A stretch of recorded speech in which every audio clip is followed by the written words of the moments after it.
But what about ghetto. wife life? So, That's ghetto too. Yeah. It's all ghetto. Carly, they gotta have some hope left after this It's conversation. all ghetto. He ghetto, you ghetto. Your baby ghetto. It's just a ghetto It's ghetto. life. It's all ghetto. It's ghetto. Okay, Gigi, I'm gonna come to you with this one. Okay, since we're here. This is my question. It's One wonderful. thing that you wish someone would have told you prior to marriage that might have made the transition a little easier. You come up with your answer, Carly. We're gonna go. I don't think that it's anything that somebody told me, because it's different when you're actually in the marriage, right? And when you're actually in the situation, it's totally different from like reading a book, somebody saying, hey girl, communication is key. Hey, y'all gotta talk to each other. Y'all still gotta date. That's the voice, y'all the fake still advice. gotta do all this. And it's like, what? I'm in it. I'm in the thick of it. I'm married. I got an 11-month-old baby. I'm like trying to figure it out. I'm like, how do y'all go to the gym? How do you have a life? How do you run into work? the gas How do you station? do content? Any of How do the you do things. all these things? I'm trying to figure it out. I have a nanny. I only work 3 days a week, and I'm still like, I don't have enough time. How are y'all doing all of this? And it's crazy. I gotta tell them. So y'all know, she's my client, and I told her years ago, I was like, I want to have a baby. I want to get married. She's like, you do? Well, before you do that, your friends ain't told you the real shit. I'm about to tell you. Your life gonna be different. You gonna cry. You gonna go to an event. Your breast gonna be leaking milk. You gonna leave. And I'm like, oh my gosh, I needed to hear that, because everything that she said was true. Everything that she said, it happened. So you have to be prepared for it. I mourned my old life because it would never be the same. But I'm so grateful for my new life. I love being married. I love having my child, watching him grow. I love my business, and I'm just living in it and making it work. But I don't have like the guideline. I'm just like living in it, making it happen, and I love it. Figuring it out. I think what I've recognized in being married, because people always ask you, what's the secret? Well, there's no one size fits all to marriage. Your marriage is going to look different from my marriage. Your level of expectation is going to be different on your husband than my expectation on mine. We all have a different set of rules and guidelines that we're working with, right? But the one thing that I learned before I got married that I actually took into marriage, because I think getting married in my 30s was something that was really good for me, because I had lived a life of my own experiences. I had traveled the world. I had done so many things where when I came into my partnership, I was ready to be a wife.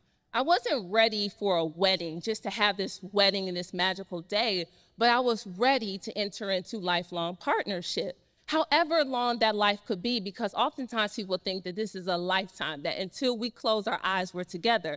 But that lifetime is for whatever you all decide your lifetime is. And I don't think that people should stay in situations that are traumatic, that are toxic, that are abusive, none of those things.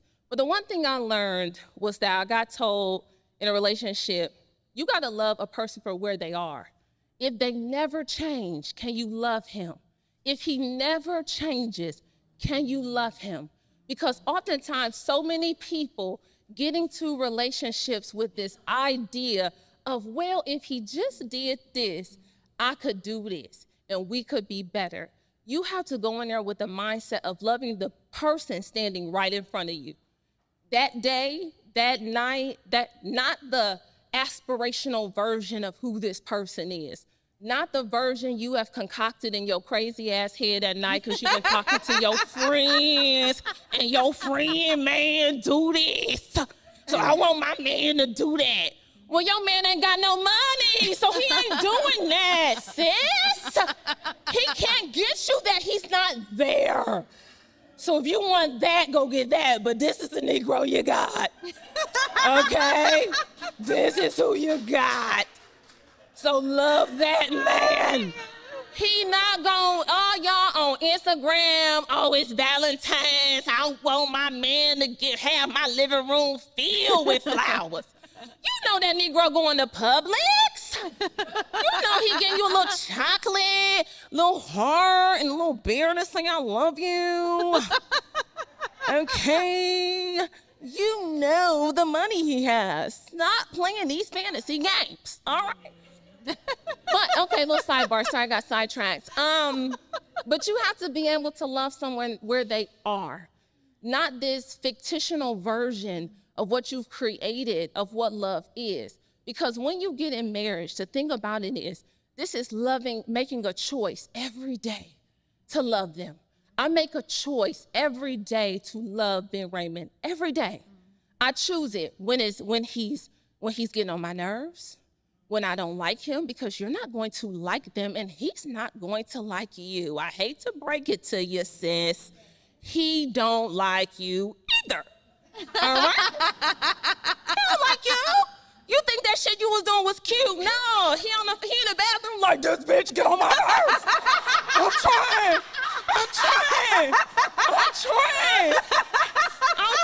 not to knock this bitch in the face.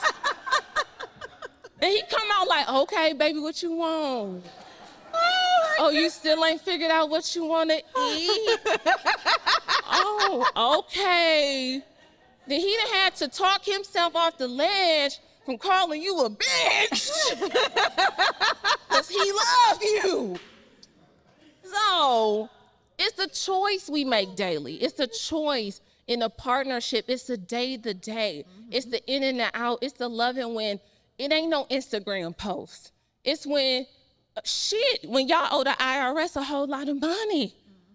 I'm speaking from experience. Right. And you like, shit, damn, how we about to pay these people all this money?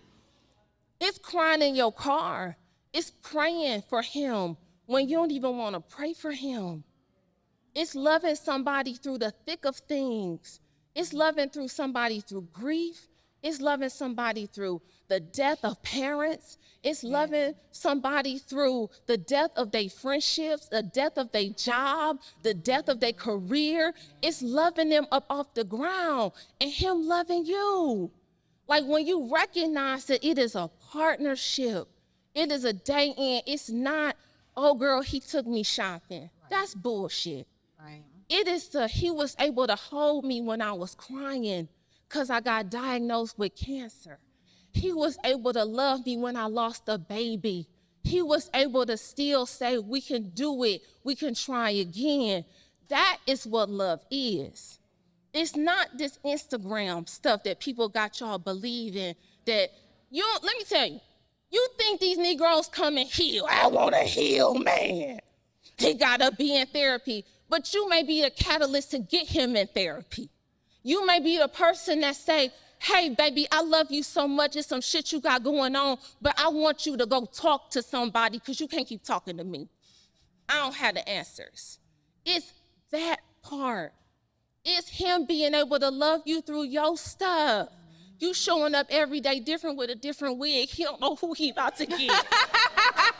He don't know who the hell you are in the morning. You got Bantu knots. You got curly wig. You got red wig. He don't know, and he just trying to love you through your many changes, baby. That's it. He trying to love you through it. But that's love. That's the partnership. So it is not the picturesque version that you've created of Cinderella in your head.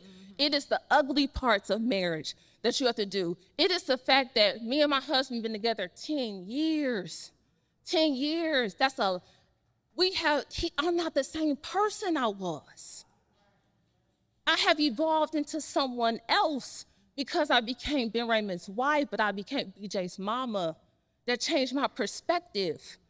And so that also showed me how to show up better for myself, but for my family. Like, that's love. It's love. Love ain't pretty. Love get ugly. Love is y'all cussing each other out. If you've been married, you have contemplated killing a Negro, and he done tried to ask his homeboy, how do I dispose of a body tomorrow? Is you free, nigga? Like, that's marriage. Oh, it's not pretty. Yeah. It's not pretty, but it is is beautiful at the same time because I got somebody I can do life with. And I ain't gonna, I'm telling you, y'all, I can't get, baby, this man right here that I got, baby, he's so cold.